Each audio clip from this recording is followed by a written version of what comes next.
സന്തോഷി, ഈ ശിവാഹാരം ശവാഹാരം, അത് ശവാഹാരം മനുഷ്യന് യോജിച്ചതാണോ? ശവാഹാരം കഴിക്കുന്ന ആളുകൾ മനുഷ്യരാണോ? മനുഷ്യരായിട്ട് ജീവിക്കുന്ന ആളുകൾ ശവാഹാരം കഴിക്കാൻ പാടുണ്ടോ? എന്താണ് ശവാഹാരം, എന്താണ് ശിവാഹാരം? അതെ, ആദ്യം നമശിവായ എന്ന് പറഞ്ഞുകൊണ്ട് തന്നെ തുടങ്ങാം. നമശിവായ.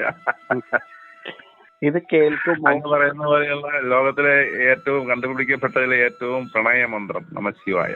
തീർച്ചയായിട്ടും ലോകത്തിന്റെ പ്രണയമന്ത്രം, സർവചരാചരങ്ങളെയും പ്രണയിക്കുന്ന മന്ത്രമായതുകൊണ്ടാണ് നമ്മളത് പറഞ്ഞിട്ട് തുടങ്ങിയത്. ജ്ഞാനം കൊണ്ട് ലഭിക്കുന്ന സ്നേഹത്തെ നമ്മളുടെ സഹജീവികളിൽ നിന്നും ഇങ്ങ് തിരിച്ചു പിടിച്ചാൽ എല്ലാത്തിനെയും ചവച്ചു തിന്നാൻ തോന്നും നമുക്ക്. നമ്മളുടെ അറിവുമായും രാക്ഷസീയത നിറയും. അപ്പോൾ നമുക്ക് രാക്ഷസോന്മുഖ്യ പോലത്തെ വാക്കുകൾ ഉപയോഗിക്കാം, അല്ലെങ്കിൽ അവരുടെ ശവങ്ങളെ ഭക്ഷിക്കുവാൻ കഴിയും. പക്ഷെ അറിവ് കൊണ്ട്, ജ്ഞാനത്താൽ ചരിക്കുന്നതായിരിക്കുന്ന ജീവലോകമായിരിക്കുന്ന ലംബമായി ഉദരമുള്ള നിവർന്നു നിൽക്കുവാൻ ശേഷിയുള്ള ഏകജീവിയായിരിക്കുന്ന മനുഷ്യൻ മഹാവൈഷ്ണവ ശക്തിയുടെ അവതാരമായിരിക്കുന്ന ആ മഹാവൈഷ്ണവ ശക്തിയുടെ ഈ വൃക്ഷലോകത്തിന്റെ ഹരിതലോകത്തിന്റെ മുഴുവൻ ജീവനാംശവും പേറുന്നവനാണെങ്കിൽ അവന്റെ ആഹാരവും വിഹാരവും അവന്റെ ആചാരവുമെല്ലാം ഈ വൈഷ്ണവ ശക്തിയുടേതാണെങ്കിൽ അവനെയാണ് മനുഷ്യൻ എന്ന് പറയുന്നത്. മനനം ചെയ്യുവാൻ ശേഷിയുള്ളവൻ, ഹൃദയത്തിൽ വൈഷ്ണവ ശക്തിക്ക് സ്ഥാനമുള്ളവൻ. ശിരോ ബ്രഹ്മ ഹൃദ്യോ വിഷ്ണുദിപാദേ ശിവം എന്ന് പറയുന്നൊരവസ്ഥയില് ഹൃദയത്തിൽ ശയിക്കുന്നത് വിഷ്ണുവാണ് എന്ന് സങ്കല്പിക്കുന്ന ആ മനനശാലിയായിട്ടുള്ള മെൻഷൻ ചെയ്യുവാൻ കഴിവുള്ള മനുഷ്യനായിരിക്കുന്ന ആൾ ആഹാരം കൊണ്ടോ ആചാരം കൊണ്ടോ ഒന്നിനെയും ഹിംസിക്കുവാനോ ഹിംസിച്ച് ഭക്ഷിക്കുവാനോ പാടില്ല. അദ്ദേഹം എന്തിനാണത് ചെയ്യുന്നതെന്ന് ചോദിച്ചാൽ, ഈ ഭൂമിയിലെ ശിവത്വത്തെ ബീജഗോളമായിരിക്കുന്ന ജീവധരനായിരിക്കുന്ന അണ്ടധരനായിരിക്കുന്ന ബീജഗോളമായിരിക്കുന്ന മഹാലിംഗനായിരിക്കുന്ന ഭൂമിയെ സംരക്ഷിക്കുവാൻ, 33 കോടി ചരാചരങ്ങളെയും നിലനിർത്തുവാൻ അല്ലെങ്കിൽ പുനർസൃഷ്ടിക്കുവാനായിട്ട് അവൻ സർവ്വജീവലോകത്തെയും സംരക്ഷിക്കുവാൻ ജ്ഞാനത്താൽ സൃഷ്ടിയുടെ വൈഭവത്തെ തിരിച്ചറിഞ്ഞ് ചുമതലപ്പെട്ടവനായിട്ട് മാറി അവൻ ആചരണ പദ്ധതികളെ ചിട്ടപ്പെടുത്തുന്നവനാണ്. ജൈവലോകത്തിന് വേണ്ടി, ദ്രവ്യലോകത്തിന് വേണ്ടി, ദൈവലോകത്തിന് വേണ്ടി, ദേവഗണങ്ങൾക്ക് വേണ്ടി, ജീവഗണങ്ങൾക്ക് വേണ്ടിയിട്ട് എല്ലാത്തിനെയും നയിച്ച് തേർത്തെളിക്കുന്നവനാണ്. അങ്ങനെയുള്ളവർക്ക് ഒന്നിനെയും ഹിംസിക്കുവാനോ ഹിംസിച്ച് ഭക്ഷിക്കുവാനോ പാടില്ല. ഹിംസ ഒരു തൊഴിലുമല്ല. ഞാനിത് പറയുമ്പോൾ പലരുടെയും നെറ്റിച്ചുളിയും. പക്ഷെ അങ്ങനെയല്ല, ഇതിന്റെ യഥാർത്ഥ വശമാണ് ഞാൻ ഈ പറയുന്നത്. ഇങ്ങനെയുള്ളവരെയാണ് നമ്മൾ വൈഷ്ണവ അവതാരം, വിഷ്ണുവിന്റെ അവതാരമാണ്, വൈഷ്ണവ അവതാരമാണ് എന്ന് പറയണമെങ്കിൽ ഈ വിഷ്ണു, ഈ ഹരിതലോകം നമുക്ക് നൽകുന്ന പൂർണ്ണമായിട്ടുള്ള ജീവനാംശത്തെ നമ്മൾ സ്വീകരിക്കുന്നവനാവണം. അങ്ങനെ സ്വീകരിക്കുവാൻ കഴിയുന്നവർ മാത്രമാണ് വൈഷ്ണവ അവതാരങ്ങൾ, അല്ലെങ്കിൽ മനുഷ്യൻ, മനു എന്നൊക്കെ പറയുന്നൊരവസ്ഥയിലേക്ക് എത്തുന്നത്. അങ്ങനെയാണ്. അങ്ങനെയുള്ളവർക്ക് ശിവത്വമാണ് ആഹാരം, ശവത്വമല്ല. അതാണ് ഏറ്റവും പ്രധാനമായിട്ടും എല്ലാവരും തിരിച്ചറിയേണ്ടത്. ആ ശിവത്വത്തിലേക്ക് മടങ്ങുമ്പോഴാണ് നമുക്ക് ജ്ഞാനത്തെ സിദ്ധിക്കുവാൻ സാധിക്കുന്നത്. ഇത് സിദ്ധിച്ച് തരുന്ന ആള്, സിദ്ധേശ്വരൻ എന്ന് പറയുന്നത് ഈ ശിവനാണ്, ഈ ഭൂമിയാണ്. ഭൂമിയുടെ ഏറ്റവും പരമമായിരിക്കുന്ന വൈഭവം എന്ന് പറയുന്നത് ജീവനാണ്. ജീവനെയാണ് ആഭരണമായി, അടയാളമായി ഭൂമി ധരിച്ചിരിക്കുന്നത്. ശിവന്റെ കഴുത്തിൽ കിടക്കുന്ന വാസുകി എന്ന് പറയുന്നത് ഇപ്പോൾ വസിക്കുന്നവർ എന്നാണ് അർത്ഥം. അപ്പൊ നമ്മൾ ശിവഭക്തരാണോ, ശിവന്റെ ആഭരണമായി, അടയാളമായി ശിവന്റെ ശരീരത്തിൽ കിടക്കുന്ന ആ വാസുകിയെ ഹിംസിക്കുവാനോ നോവിക്കുവാനോ പാടില്ല. ആ വാസുകിയാണ് ഈ ചരിക്കുന്ന ജീവലോകം. അപ്പോ അചരമായി നിൽക്കുന്ന ജീവനാംശം നൽകുന്ന ആ സസ്യലോകത്തിന്റെ ജീവനാംശത്തെ പേറുന്നവനായിട്ട്, വാസുകിയെ സംരക്ഷിക്കുന്നവനായിട്ട്, ഈ ഭൂമിയെ ജീവഗോളമായിരിക്കുന്ന ഈ ഭൂമിക്ക് നീലനിറം നൽകുവാനായിട്ട് വൈഷ്ണവാവതാരമായി ജ്ഞാനത്താൽ നാരത്തെ അയനം ചെയ്യിപ്പിക്കുന്നവനായിട്ട്, നാരിയെ സംരക്ഷിക്കുന്നവനുമായിട്ട് മാറുന്ന ആളെയാണ് പറയുന്നത് നരൻ. ആ നരൻ നാരത്തെ അയനം ചെയ്യിപ്പിക്കിയാൽ നാരായണൻ എന്നും പറയും. അങ്ങനെയുള്ളവര് മാംസം കഴിക്കാൻ പാടില്ല. ഈ വിശ്വാസങ്ങളിൽ ഒന്നുമില്ല. ഈ വിശ്വാസം ശിവനുമില്ല, വിഷ്ണുവില്ല, ബ്രഹ്മാവുമില്ല, സകലതുമില്ല, ത്രിഗണമില്ല, ഒന്നുമില്ല, ആത്മാവില്ല, മനസ്സില്ല, ശരീരമില്ല എന്ന് പറയുന്നവർക്ക് എന്ത് വേണേലും ഭക്ഷിക്കാം. ഒരു സംശയം, ഈ ആളുകൾ ശവാഹാരം കഴിക്കുന്നത് പെട്ടെന്ന് ആരോഗ്യം കിട്ടാൻ, അല്ലെങ്കിൽ ശവാഹാരത്തില് ഭയങ്കരമായ ഊർജമുണ്ട്, ബുദ്ധിശക്തിയുണ്ട് എന്നൊക്കെ വിചാരിച്ചാണ്. സത്യത്തില് ഈ ശിവാഹാരത്തില് ഉള്ളിടത്തോളം ബുദ്ധിയും ശക്തിയും കിട്ടാനുള്ള ഒരു സംഭവവും ഈ ജീവജാലങ്ങളെ ഒന്ന് തിന്നുന്നത് കൊണ്ട് കിട്ടുന്നില്ല എന്നാണ് എനിക്ക് തോന്നുന്നത്. അതിനപ്പുറത്തേക്കുള്ള എത്രയോ ഗാംഭീര്യമുള്ള ഭക്ഷണ വസ്തുക്കൾ നമ്മുടെ മഹാവൃക്ഷ പ്രകൃതി ഒരുക്കി തരുന്നുണ്ട്. അത് നമ്മൾ അതിന്റെ തിരിച്ചറിവില്ലാത്ത കൊണ്ടല്ലേ ഒരു പരിധിവരെ ഇങ്ങനെയുള്ള കാര്യങ്ങൾക്ക് പോകുന്നേ. തീർച്ചയായിട്ടും ഇതെല്ലാവർക്കും അറിയാം. ഈ വെജിറ്റേറിയൻ ഭക്ഷണത്തിന്റെ ഗുണം എല്ലാവർക്കും അറിയാവുന്നതാണ്. ഏറ്റവും കരയിലെ ഏറ്റവും വലിയ ജീവി എന്ന് പറയുന്നത് ആനയാണ്. ആനയുടെ ഭക്ഷണം വെജിറ്റേറിയൻ ഭക്ഷണമാണ് ആന കഴിക്കുന്നത്. ഇപ്പൊ സാധാരണ നമ്മളിപ്പോ ഒരു ഹോസ്പിറ്റലിൽ ചെന്ന് കഴിഞ്ഞാൽ അപ്പൊ തന്നെ പറയുന്നത് നിങ്ങള് കുട്ടികൾക്ക് മുട്ട കൊടുക്കണം, മുട്ടയുടെ വെള്ളം കൊടുക്കണം, ചെറിയ മീൻ കൊടുക്കണം, മാംസാദികൾ ഉപയോഗിക്കണം, എങ്കിൽ മാത്രമാണ് ആരോഗ്യം കിട്ടുള്ളൂ എന്നാ പറയുക. നമ്മളുടെ മക്കൾക്ക് ശക്തിയല്ല വേണ്ടത്, ബുദ്ധിയാണ് കിട്ടേണ്ടത്. ബൗദ്ധികപരമായിട്ടാണ് മക്കൾ വളരേണ്ടത്. അപ്പൊ ബൗദ്ധികപരമായിട്ട് മക്കൾ വളർന്നാലോ ഈ നാടിന് ആത്മസുഖം ലഭിക്കും, അറിവ് കൊണ്ടുള്ള സുഖം ലഭിക്കും. പിന്നെന്താണ് ശിവാഹാരത്തിലേക്ക് തള്ളി മാറുന്നതിന്റെ ഉദ്ദേശം എന്താണ്?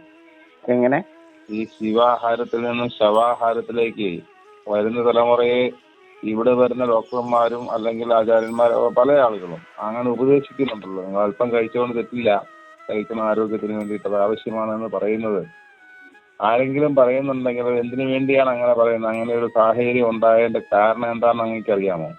തീർച്ചയായിട്ടും ആയുർവേദത്തെ വെറുക്കുന്നത് എന്തുകൊണ്ടാണ്? പഥ്യമുള്ളത് കൊണ്ടാണ്. ആയുർവേദം കഴിക്കുമ്പോൾ പലപ്പോഴും വെജാവേണ്ട വരും. എന്തുകൊണ്ടാണ് ആയുർവേദത്തിനെ എതിർക്കുന്നതെന്ന് ചോദിച്ചാൽ ഭാരതത്തിന്റെ വേദങ്ങളുടെ ഉപവേദമായതുകൊണ്ടാണ് ആയുർവേദത്തെ എതിർക്കുന്നത്. ലോകത്തിലെ ഏറ്റവും വലിയ വെജിറ്റേറിയൻ കൺട്രി എന്ന് പറയുന്നത് ഭാരതമാണ്. ഭാരതത്തിന്റെ പ്രത്യേകത തന്നെ വെജിറ്റേറിയനിസമാണ്. അപ്പൊ അതിനെതിരെ വാളെടുക്കുക എന്നുള്ളത് സ്വാഭാവികമായിട്ടും സംഭവിക്കുന്ന ഒരു പ്രതിഭാസമാണ്. ഭാരതത്തിന്റെ പൈതൃകങ്ങളെ തെച്ചു തകർക്കുക, ഇവിടുത്തെ ആഹാരങ്ങളെയും വിഹാരങ്ങളുടെയും ഇവിടുത്തെ ആചരണങ്ങളെയും എല്ലാം ചോദ്യം ചെയ്തുകൊണ്ടിരിക്കുക, അതിനെ അവഹേളിക്കുക. പ്യൂർ വെജിറ്റേറിയൻ ആണ് എന്ന് പറഞ്ഞാൽ ഏറ്റവും വലിയൊരു തെറി പറയുന്ന ഒരവസ്ഥ ഇന്നുണ്ട്. അപ്പൊ ഒന്നിനെയും ഹിംസിക്കാതെ സാത്വികമായിട്ടുള്ള ഭക്ഷണം കഴിച്ചുകൊണ്ട് ജീവിക്കുന്നവരെ അപമാനിക്കുന്നത് ഇത് വലിയ പാതകമാണെന്ന് പറയുന്ന ഒരു ലോകക്രമം ഇന്നുണ്ട്. എന്നിട്ട് ഇവർ പറയുന്ന മറ്റൊരു പ്രത്യേകത, അതിനകത്ത് നമ്മളുടെ ആചാര്യന്മാരും കയറി ചൂണ്ടക്കുളത്തിൽ കയറി തൂങ്ങിയാടുന്ന ഒരവസ്ഥയുണ്ട്. സത്യലോകങ്ങൾക്ക് വേദനിക്കില്ലേ? അവർക്കും വിചാരങ്ങളില്ലേ? ഇതാണ് ചോദിക്കുന്നത്. അപ്പൊ ആളുകൾ ഇപ്പൊ പറഞ്ഞുകൊണ്ടിരിക്കുന്ന ഒരു കാര്യം, രസകരമായ ഒരു കാര്യം, ഞാൻ വളർത്തുന്ന ചെടികൾക്ക് എന്നെ കണ്ടാൽ തിരിച്ചറിയാൻ പറ്റും. ഞാൻ ചെല്ലുമ്പോൾ അവര് തലയാട്ടും. ഞാൻ ചെല്ലുമ്പോൾ ആ വള്ളികൾ ഇങ്ങനെ സ്നേഹപ്രകടനം നടത്തും എന്നൊക്കെ പറഞ്ഞ് പ്രചരിപ്പിക്കുന്ന ഒരു ഇതുണ്ട്. നട്ടവനെയും നനച്ചവനെയും വെട്ടാൻ നിൽക്കുന്നവനെയും നട്ടം തിരിച്ചെത്തുന്നവനെയും തിരിച്ചറിയാൻ പറ്റില്ലാത്ത ഈ സസ്യലോകത്തിന് വികാര വിചാര വിദ്വേഷ വിപരീത വൈരാഗ്യങ്ങൾ ഒന്നുമേ ഇല്ല. അതായത് ആർക്ക് ഫലം കൊടുക്കണം എന്ന് പോലും അവർക്ക് നിശ്ചയമില്ല. ശത്രുവായിരിക്കും ചിലപ്പോ ആ ഫലം അനുഭവിക്കുക. അപ്പോ വെട്ടാൻ വരുന്നവനും തണലേകുന്നതാണ് വൃക്ഷത്തിന്റെ സാത്വിക ഗുണം എന്ന് പറയുന്നത്. സ്വന്തം ശരീരത്തിൽ അണ്ടവും ബീജവും ഉണ്ടാവും, പൂക്കൾ വിരിഞ്ഞിട്ടുണ്ടാവും, പക്ഷെ അതിന്റെ പരാഗണം നടത്താൻ പോലുമുള്ള വികാരമോ വിചാരമോ ആ തിരിച്ചറിവിന്റെ വൈഭവം ആ സസ്യത്തിനില്ല, ആ വൃക്ഷത്തിനില്ല. അങ്ങനെയുള്ളതായിട്ടുള്ള ജീവനാംശ പാലകരായിരിക്കുന്ന അത്തരം സസ്യങ്ങളെ അതുങ്ങൾക്ക് വേദനിക്കില്ല.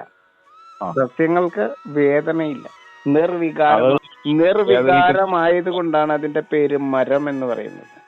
മരവിച്ച അവസ്ഥയാണ്. അതാണ് നമ്മൾ അറിയേണ്ടത്. അവര് ജീവനാംശത്തിന് വേണ്ടിയിട്ട് നിലനിൽക്കുന്നതാണ്.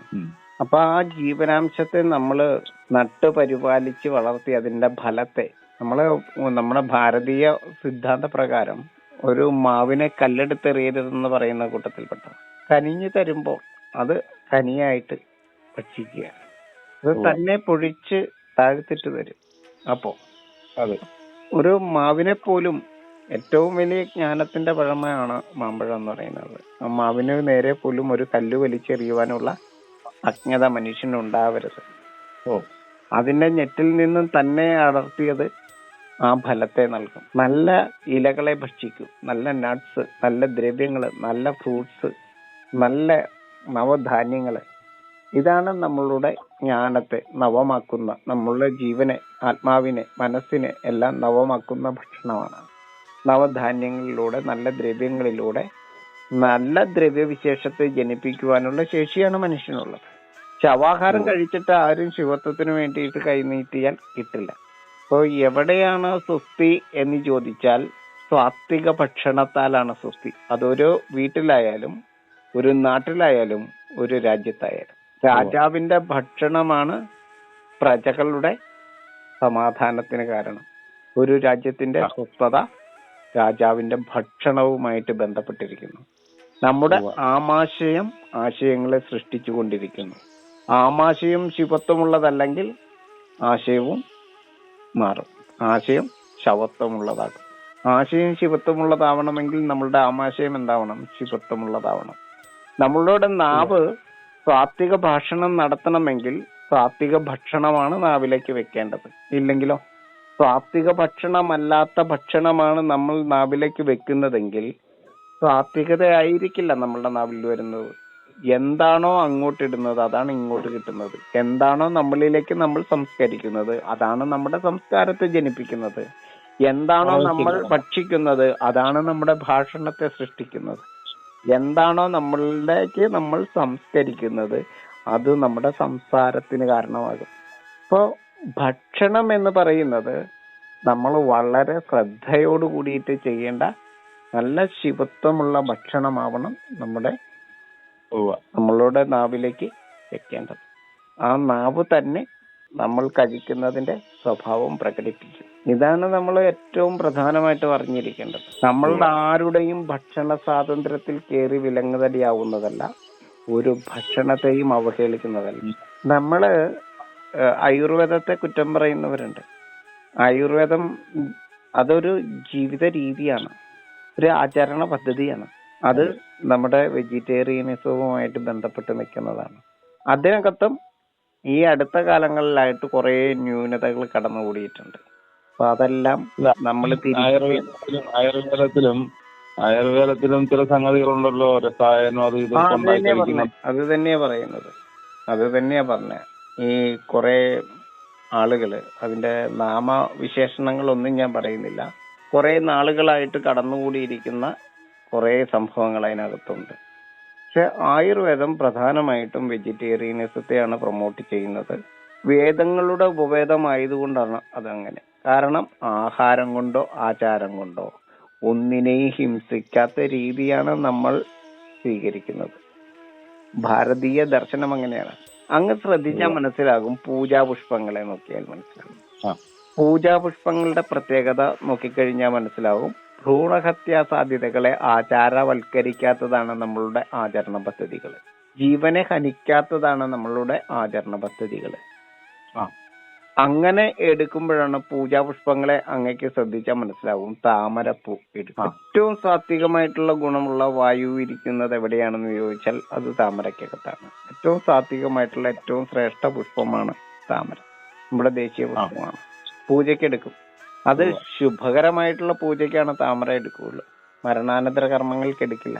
അപ്പൊ ആ താമര പൂജയ്ക്ക് എടുക്കുന്നത് അതിന്റെ പ്രത്യുൽപാദനം നടക്കുന്നത് താമരപ്പൂവിലൂടെയല്ല, കിഴങ്ങിലൂടെയാണ്. ചെത്തിപ്പൂ എടുക്കും. ചെത്തിപ്പൂ വേരിലൂടെയാണ് അത് പൊട്ടിക്കിളിക്കുന്നത്. അതിന്റെ തുളസി ഇലയാണ് പറഞ്ഞിട്ടുള്ളൂ, കതിര് പറഞ്ഞിട്ടില്ല. കതിര് ഒഴിവാക്കാനാ പറഞ്ഞിരിക്കുന്നത്. തുളസി കതിരിനകത്ത് വിത്തുണ്ടല്ലോ. പിന്നെയോ മുല്ലപ്പൂ പറഞ്ഞിട്ടുണ്ട്. മുല്ലപ്പൂ അതുപോലെ തന്നെയാണ്. പ്രത്യുൽപാദനത്തെ ഒരു കാരണവശാലും തടസ്സപ്പെടുത്താതെ ഇത്തരത്തിലുള്ള പൂക്കൾ ഔഷധ ഗുണമുള്ളതുമായിട്ടുള്ള പൂക്കളാണ്. ഒരേ സമയം പ്രത്യുൽപാദനത്തെ സഹായിക്കാത്തതും എന്നാൽ ഔഷധ ഗുണമുള്ളതുമായിട്ടുള്ള പൂക്കളെയാണ് പൂജാപുഷ്പങ്ങളായിട്ട് നമ്മൾ ഉപയോഗിക്കുന്നത്. ഏത് രീതിയിൽ നോക്കിയാലും സസ്യങ്ങളുടെ കാര്യത്തിൽ നോക്കിയാലും നമുക്ക് മനസ്സിലാവും ഒരു ജീവനെയും ഹനിക്കാത്തതാണ് ആചരണ പദ്ധതികൾ. നോൺ കഴിക്കുന്ന ഭദ്രകാളി ഭാവത്തിലുള്ള ജീവലോകത്തിന് സാത്വിക പൂജ എങ്ങനെയാണെന്ന് അങ്ങേക്കറിയാലോ. കുമ്പളങ്ങ മുറിച്ചു വെച്ചിട്ടാണ്. അതായത് മാംസഭക്ഷണമുള്ള ജീവജാലങ്ങളുടെ പ്രതിനിധിയായിരിക്കുന്ന ഭദ്രകാളിയുടെ പൂജയ്ക്ക് നമ്മൾ ചെയ്യുന്നത് ആ മാംസം കൊടുക്കുന്നതിന് പകരം ചെയ്യുന്നത് ഗുരുതിയും കുമ്പളങ്ങ മുറിക്കുന്ന ചടങ്ങുമാണ്. ഇപ്പോഴും ഈ ജീവനുള്ള ജീവജാലങ്ങളെ ഗുരുതി കൊടുക്കുന്ന നിരവധി ക്ഷേത്രങ്ങളും ആരാധനാലയങ്ങളും നമ്മുടെ ഇടയിലുണ്ടല്ലോ.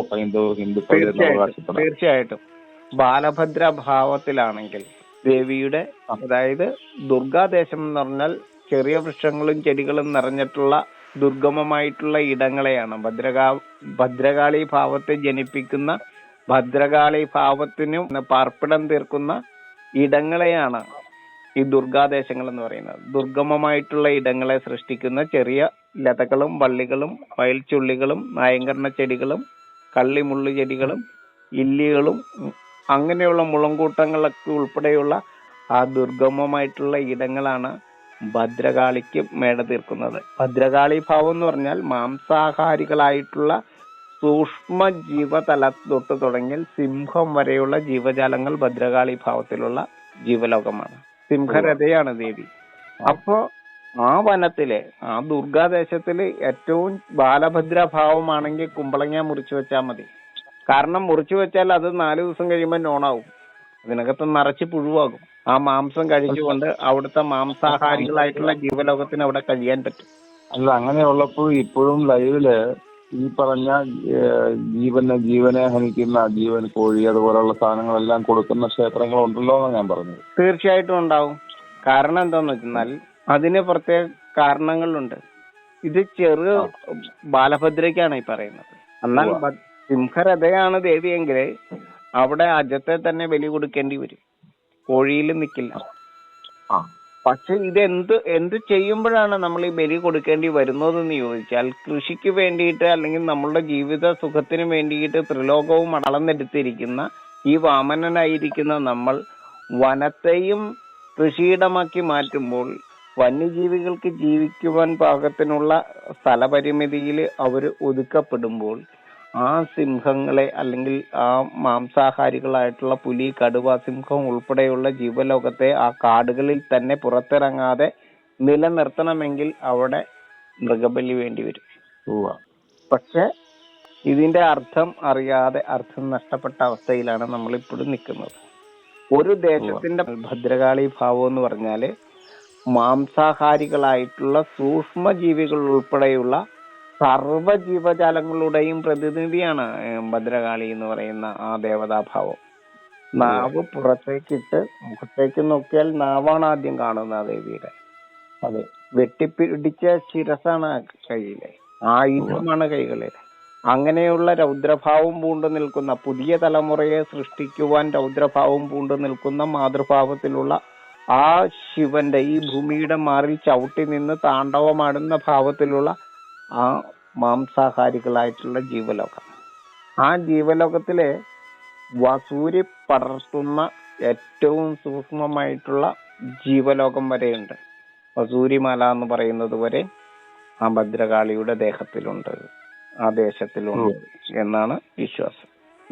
അത്രയും സൂക്ഷ്മമായിട്ടുള്ള, ഇപ്പൊ കോവിഡ് എന്ന് പറയുന്ന മഹാവ്യാധി വന്നപ്പോൾ ഒരു ദേവീഭാവത്തിൽ അതിനെ കണ്ടു എന്ന് പറഞ്ഞപ്പോഴെല്ലാം അതിനകത്തും ശാസ്ത്രബിംബങ്ങളുണ്ട്. മാംസാഹാരികളായിട്ടുള്ള സർവ്വ ജീവജാലങ്ങളെയും ആണ് ഈ ഭദ്രകാളി ഭാവത്തിൽ കാണുന്നത്. അപ്പൊ അത് ഏത് ഭദ്രകാളിയാണോ അവിടെ ഇരിക്കുന്നത്, ആ ഭദ്രകാളി ഭാവം ആ ദേശത്ത് നിലനിർത്തേണ്ടത് ആവശ്യമായിട്ടുള്ള സ്ഥലങ്ങളിലാണ് ഭദ്രകാളി ക്ഷേത്രങ്ങളുള്ളത്. അവിടെ ആ ഭദ്രകാളിക്ക് വേണ്ടതായിട്ടുള്ള ഉപചാരങ്ങളെ ചെയ്തുകൊണ്ട് ഈ പ്രപഞ്ചത്തെ, ശരിക്കും പറഞ്ഞാൽ ജീവവ്യവസ്ഥയെ, ആവാസ വ്യവസ്ഥയെ വളരെ ശാസ്ത്രീയമായിട്ട് ചിട്ടപ്പെടുത്തുന്നതിന് വേണ്ടിയിട്ട് നമ്മളുടെ പൂർവികര്, അതിസമർത്ഥരായിട്ടുള്ള ആ പൂർവികരാണ് കാവുകളും ഇതുപോലെ ദുർഗാദേശങ്ങളും ഭദ്രകാളി ദേശങ്ങളും വൈഷ്ണവ നിലയങ്ങളും ഒക്കെ ആയിട്ട്, സുബ്രഹ്മണ്യ ദേശങ്ങളും ഒക്കെ ആയിട്ട് ഈ ഭൂമിയെ ചിട്ടപ്പെടുത്തിയിരിക്കുന്നത്. അങ്ങനെ വന്യജീവികളെ സംരക്ഷിക്കേണ്ട ഇടങ്ങളില് ഭദ്രകാളി ഭാവത്തിലുള്ളവിടത്തുകൂടി ആ സമയത്ത് സഞ്ചാരം സാധ്യമല്ല.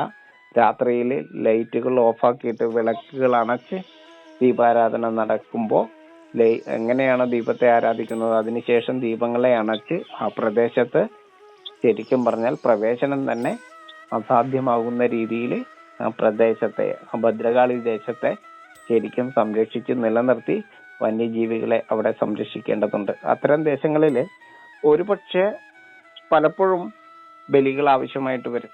പക്ഷെ പ്രകൃതിയെ ന്യായമായിട്ട് പരിപാലിച്ചിട്ടുണ്ടെങ്കിൽ ഭദ്രകാളി തന്നെ ആ ഇരയെ കണ്ടെത്തും. നമ്മൾ സിംഹത്തിന് തീറ്റ കൊടുക്കാനായിട്ട് നമ്മൾ പാടുപെട്ട് നടക്കേണ്ടതില്ല. ഇപ്പൊ നമ്മള് മാംസാഹാരികളായിട്ടുള്ള ജീവലോകത്തിനെ വളർത്തുവാനായിട്ട് മാംസം തേടി പോകുന്നൊരവസ്ഥയിലാണ് മനുഷ്യര്. അപ്പൊ അങ്ങനെ ചെയ്യേണ്ടതില്ല.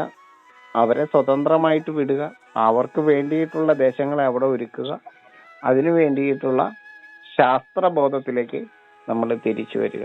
അപ്പോ എന്തിനാണ് അവിടെ ഈ ആചരണ രീതികളെല്ലാം അവിടെ ചെയ്യുന്നത്? ഭദ്രകാളി ക്ഷേത്രങ്ങളിലെ ആചരണ രീതികൾ എന്താണ്? ഒരു മഹാവിഷ്ണുവിന്റെ ക്ഷേത്രത്തിലെ ആചരണം, ആ പ്രസാദം എന്താണ്? ഒരു മഹാവൃക്ഷ പ്രകൃതിയുടെ ആ ജൈവോർജം നമുക്ക് നൽകുന്ന എല്ലാ ജീവനാംശവും ഒരു മഹാവിഷ്ണു ക്ഷേത്രത്തിൽ നിന്ന് നമുക്ക് കിട്ടുന്നുണ്ടോ എന്നുള്ളത് നമ്മൾ ആ പടിത്തരം എടുത്തൊന്ന് നോക്കണം. അപ്പം നമ്മൾ ഞെട്ടിപ്പോകും. ആ നമുക്കുള്ള സർവ്വവരങ്ങളും ആ പടിത്തരത്തിൽ അവിടുത്തെ വഴിപാടായിട്ടുണ്ടാകും. ഒരു മഹാവൈഷ്ണവ ശക്തി, ഒരു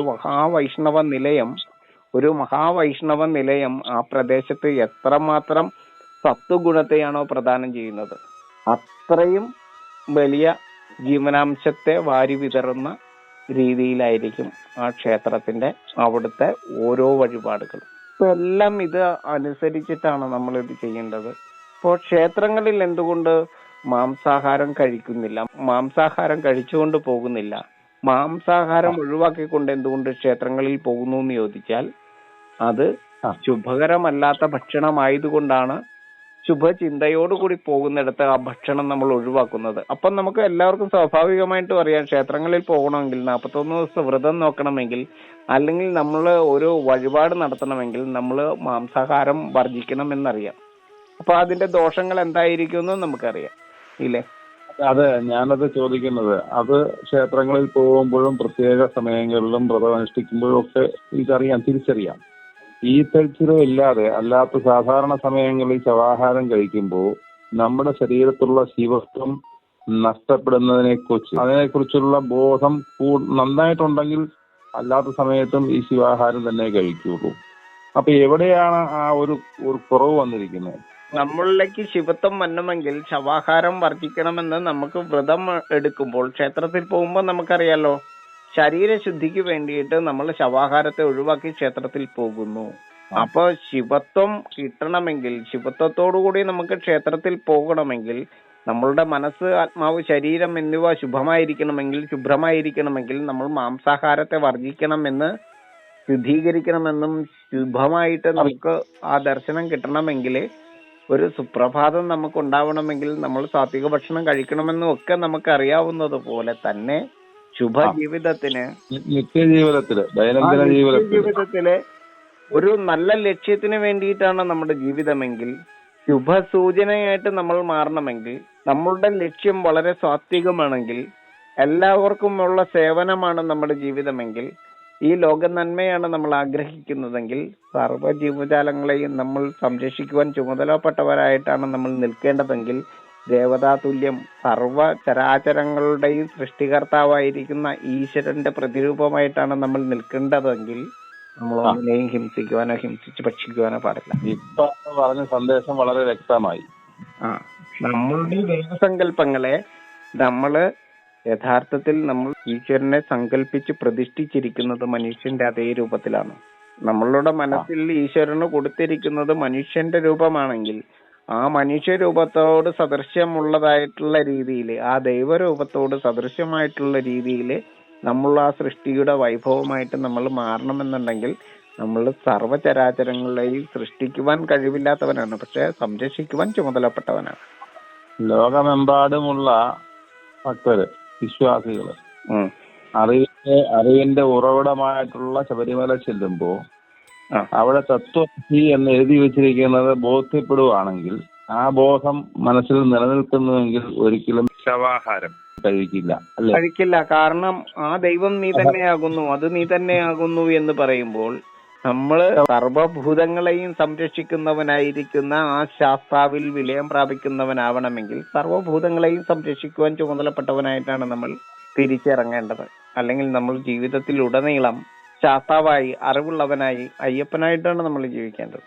അപ്പൊ അവിടെ ചെല്ലുന്നതിന് വേണ്ടി മാത്രമല്ല നമ്മൾ ശവാഹാരം ഉപേക്ഷിക്കേണ്ടത്. അവിടെ ചെന്ന് തത്വമസി ഇത് മനസ്സിലായി കഴിയുമ്പോൾ പൂർണ്ണമായിട്ടും ശിവാഹാരത്തിലേക്ക് വരണം, ശവാഹാരം കഴിക്കാതിരിക്കണം. അപ്പൊ അവിടെ പോയിട്ട് വന്നതിന് ശേഷം ഇത് നൊയമ്പ് വീടിക്കൊണ്ട് ശവാഹാരത്തിലേക്ക് പോകുന്നുവെങ്കിൽ അവിടെ പോയത് മനസ്സിലായിട്ടില്ല, അല്ലെങ്കിൽ അവിടെ പോയതിന്റെ ബോധതലത്തിലേക്ക് മനുഷ്യ മനസ്സിലേക്ക് എത്തിയിട്ടില്ല എന്നല്ലേ വിചാരിക്കേണ്ടത്? തീർച്ചയായിട്ടും അങ്ങനെ വിചാരിക്കേണ്ടി വരും. എന്ന് വെച്ചാൽ നമ്മൾ പുനർവിചിന്തനം ചെയ്യണം. നമ്മൾ ഇത്രയും നാളും കേട്ടതിൽ നിന്ന് വ്യത്യസ്തമായിട്ട് നമ്മൾ ചിന്തിക്കേണ്ടിയിരിക്കുന്നു. നമ്മളൊരു വ്രതം എടുക്കുകയാണെങ്കിൽ, ഏത് വ്രതമായാലും ആ വ്രതകാലത്ത് നമ്മൾ എങ്ങനെയാണ് മാംസാഹാര ശീലം ഒഴിവാക്കുന്നത്? അപ്പം നമുക്ക് എന്താണ് അതുകൊണ്ട് ഗുണം കിട്ടുന്നത്? അപ്പം നമ്മൾ അത് കഴിച്ചാൽ നമുക്ക് അവിടെ എന്താണ് വ്രതം മുടങ്ങും. അപ്പോൾ ജീവിത വ്രതം എന്ന് പറയുന്ന ആ വലിയ യാത്രയിലെ ജീവിത വ്രതത്തിലേക്ക് എത്തുമ്പോഴാണ് മനുഷ്യൻ, മനനശാലിയായിട്ടുള്ള മനുഷ്യൻ എന്ന് പറയുന്നത്. അപ്പൊ കുറെ നാള് മൃഗമായിട്ട് ജീവിച്ച് കുറച്ചു നാള് മനുഷ്യനായിട്ട് മാറി, അങ്ങനെയല്ല. അങ്ങോട്ട് തന്നെയാ വരുന്നത്. അങ്ങനെ തന്നെയല്ല ഇപ്പൊ സംഭവിച്ചുകൊണ്ടിരിക്കുന്നത്. കുറച്ചു നാള് മനുഷ്യനായിട്ട് ജീവിക്കാൻ ശ്രമിക്കുകയും അതിനുശേഷം മൃഗമായി ജീവിക്കാനുള്ള അന്തരീക്ഷത്തിലേക്ക് വരികയാണല്ലോ ചെയ്യുന്നത്. ഇപ്പൊ ഭൂരിപക്ഷം ആളുകളും ചെയ്തുകൊണ്ടിരിക്കുന്നത്. നമ്മള് സാധാരണ നമുക്ക് മനസ്സിലാക്കാൻ പറ്റുന്ന ഒരു കാര്യം, നമ്മളുടെ ഭക്ഷണം നമ്മളുടെ ജീവനെയും ജീവിതത്തെയും സർവ കാര്യങ്ങളിലും ഭക്ഷണം നമ്മളെ സ്വാധീനിക്കുന്നുണ്ടെന്നുള്ളത് എല്ലാവരും മനസ്സിലാക്കേണ്ട ഒരു വസ്തുതയാണ്. നമ്മളുടെ ഭക്ഷണം നമ്മളെ അടിമുടി മാറ്റും എന്നുള്ളത് 100% ഉറപ്പാണ്.